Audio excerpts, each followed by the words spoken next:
Hello guys, it's Mokobe here. In today's tutorial, I'll be showing you guys how to change your media uploading quality on your Instagram thread account. Let's get into the video.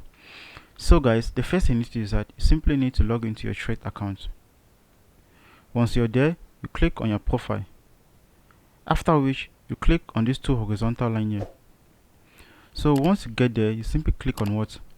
Account. So in some other cases, like other countries, you are going to see the media quality option up here, but in your own case, if you don't see it that way, you simply need to go to your Instagram account linked to your thread account. So you click here.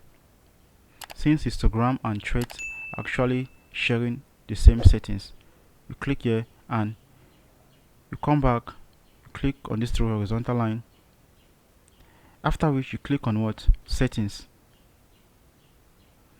Once you're there, you simply need to scroll down, and you are going to see data and usage and media quality. Click on it. After that, you simply need to enable this uploads at higher quality. So guys, this is actually the way you change your uploading quality on Instagram thread. Thank you guys for watching. Don't forget to leave your comments in the comment section below. We love you all. See you in the next video. Peace.